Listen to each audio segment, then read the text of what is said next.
Hello everyone, welcome back to my channel. तो आज का जो वीडियो है वो थोड़ा अलग है क्योंकि आज मैं कोई डेली ब्लॉग नहीं डाल रही हूँ। आज थोड़ा इस सेशन को इंफॉर्मेटिव बनाऊंगी बिकॉज थोड़ा सा इंफॉर्मेशन भी ज़रूरी है अपार्ट फ्रॉम माई लाइफस्टाइल और माई प्रिपरेशन। बेसिकली मैं एक सब्जेक्ट के ऊपर फोकस करूँगी कुछ दिन, वो है कॉन्स्टिट्यूशन। तो कॉन्स्टिट्यूशन क्या है? कॉन्स्टिट्यूशन जो कि हमारा पेरेंट है, किसी भी लॉ का पेरेंट और गार्जियन बोल सकते हो। जो भी जितने भी लॉज हैं सब अपना फाउंडेशन कॉन्स्टिट्यूशन से लेते हैं।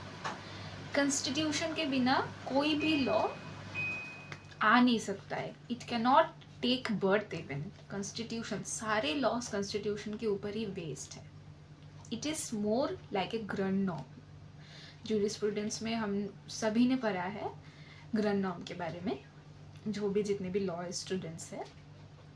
तो grand norm, it is basically for me, according to me, it is a grand norm. तो without making any delay I am moving forward.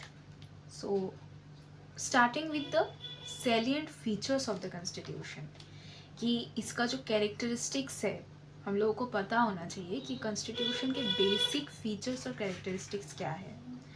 First, it is the lengthiest constitution in the world. जब constitution बना था तब इसमें 395 articles divided into 22 parts with 8 schedules था, जो कि अभी और बढ़ गया है according to the need of the society. Society में लॉज के नीड्स बढ़ गए हैं, तो कॉन्स्टिट्यूशन जो हमारा ग्रैंड नॉर्म है उसका भी पार्ट्स ऐड हो गया है, आर्टिकल्स ऐड हो गए हैं। तो अभी जो नंबर है वो है 395 articles divided into 25 parts with 12 schedules. Moving forward, it has a parliamentary form of government. USA जो है, USA में presidential form है, but then in India we have parliamentary form of governments. क्यों? क्योंकि both centered और state दोनों जगह पे parliamentary form ही follow किया जाता है, presidential form नहीं है। यहाँ पे जो है प्रेसिडेंट कॉन्स्टिट्यूशनल हेड है। कॉन्स्टिट्यूशनल हेड कौन है? प्रेसिडेंट है। And the real executive power is vested in the council of ministers whose head is the prime minister. तो यहाँ पे एग्जीक्यूटिव हेड कौन है? वो है प्राइम मिनिस्टर। एंड प्रेसिडेंट जो है वो है कॉन्स्टिट्यूशनल हेड। रियल पावर जो एग्जीक्यूशन का जो पावर है वो किस पे है? वो काउंसिल ऑफ मिनिस्टर्स पे है, who is headed by the prime minister. और प्रेसिडेंशियल गवर्नमेंट में प्रेसिडेंट ही हेड होता है, बट देन हमारे यहाँ इंडिया में आपका प्राइम मिनिस्टर हेड है, not the president. President is the constitutional head and prime minister is the executional head. Moving forward, हमारा जो कॉन्स्टिट्यूशन है ये रिजिड भी है, फ्लेक्सिबल भी है। बोथ कैरेक्टरिस्टिक्स है इसमें। कंप्लीटली रिजिड भी नहीं है, कंप्लीटली फ्लेक्सिबल भी नहीं है। फ्लेक्सिबल अगर होता तो क्या होता? किसी भी तरह का अमेंडमेंट कभी भी हो सकता था, है ना। और अगर रिजिड होता तो कोई भी अमेंडमेंट होता ही नहीं। जो पहले अकॉर्डिंगली बनाया गया है, जो अब हमारा लॉज जो अभी अमेंडमेंट हो रहा है, जैसे कि 42nd अमेंडमेंट के साथ हमारा सिक्युलर, इंटीग्रिटी, ये सब वर्ड्स ऐड किए गए हैं। अगर रिजिड होता तो ये सब होता ही नहीं। रिजिड जो पहले बनाया गया है वही लॉ रहता। तो according to the need of the society कोई चेंज ही नहीं आता अगर ये कंप्लीट रिजिड होता। रिजिड इसीलिए क्योंकि कुछ प्रोविजंस है जिनमें consent of half of the state legislatures, half लोग, जितने भी लेजिस्लेचर्स में जितने भी मेंबर्स होते हैं वहाँ के हाफ मेंबर्स का कंसेंट चाहिए होता है, ठीक है। और फ्लेक्सिबल किस लिए? फ्लेक्सिबल इसीलिए क्योंकि सेवरल प्रोविजंस जो है उसमें special majority of the parliament चाहिए होता है, ठीक है, इसलिए वो फ्लेक्सिबल है। रिजिड इसीलिए है क्योंकि half of the state legislature का कंसेंट चाहिए होता है, और फ्लेक्सिबल इसलिए है क्योंकि स्पेशल मेजॉरिटी चाहिए होता है पार्लियामेंट का। तो हमारा जो कॉन्स्टिट्यूशन में है उसमें रिजिड भी है और फ्लेक्सिबल भी है, दोनों है हमारा constitution. Moving forward, we have fundamental rights. Fundamental rights is like a weapon. It is like a weapon for the common people. Fundamental rights जो है वो पार्ट 3 ऑफ द कॉन्स्टिट्यूशन के अंडर मेंशन किया गया है. और ये जो राइट्स दिए गए हैं ये बेसिकली स्टेट के अगेंस्ट यूज़ किए जाते हैं. लाइक अगर स्टेट कोई भी राइट वायलेट कर रहे हैं, एक कॉमन सिटीजन का अगर कोई भी राइट वायलेट हो रहा है, then that person can move to the high court with the help of writs. I will come to that topic also. जो रिट्स है उनके द्वारा वो लोग हाई कोर्ट पे जा सकते हैं under article 226, and then they can, और ऑप्शन रहता है, they can move to the supreme court under article 32. According to the situation जो भी फेवरेबल होता है, they can move to the high court under article 226 and they can move to the supreme court under article 32 of the constitution of India. तो कितने type के रीट्स होते हैं जिनके द्वारा वो लोग कोर्ट पे अप्रोच करेंगे, बोलेंगे कि योर ऑनर हमारा ये राइट वायलेट हुआ है. तो जो वो रीट्स है वो कितने टाइप के होते हैं. रीट्स जो है हमारा 5 टाइप्स के रीट्स होते हैं. बाद के सेशन में मैं उनसे डील करूँगी. अभी जस्ट नाम I mention the names.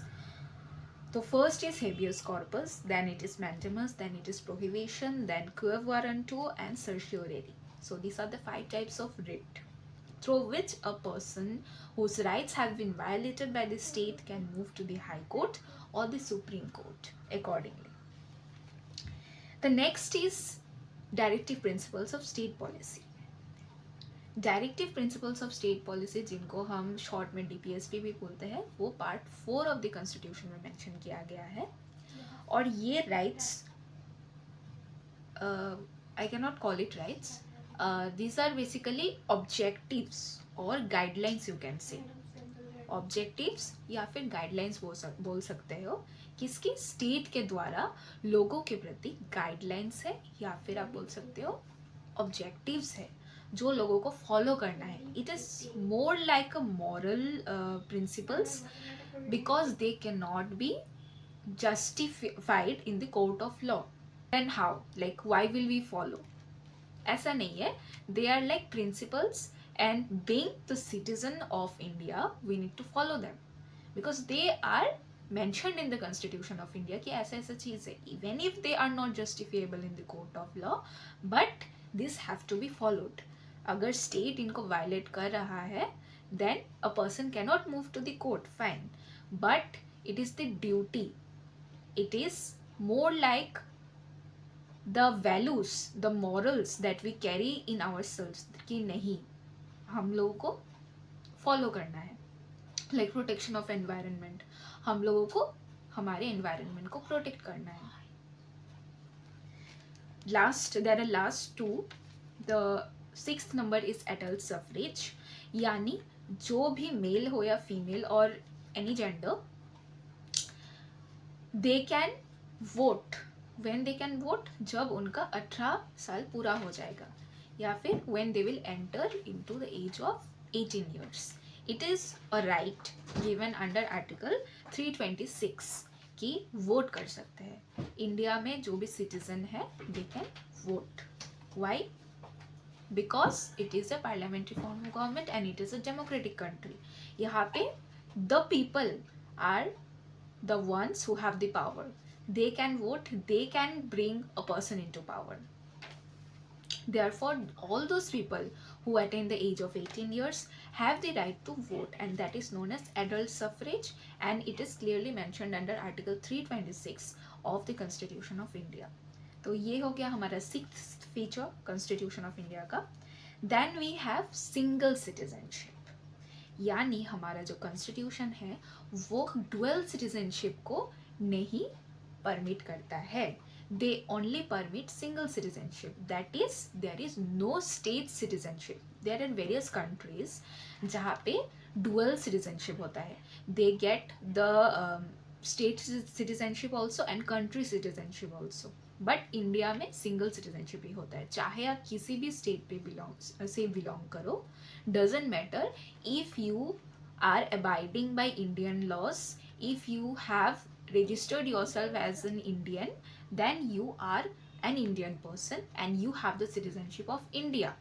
Whether you stay in any state of India, you can belong from any state, but you will be considered an Indian citizen and you will be treated that way. So ये थे features. I hope आपको video अच्छा लगा हो। Thank you.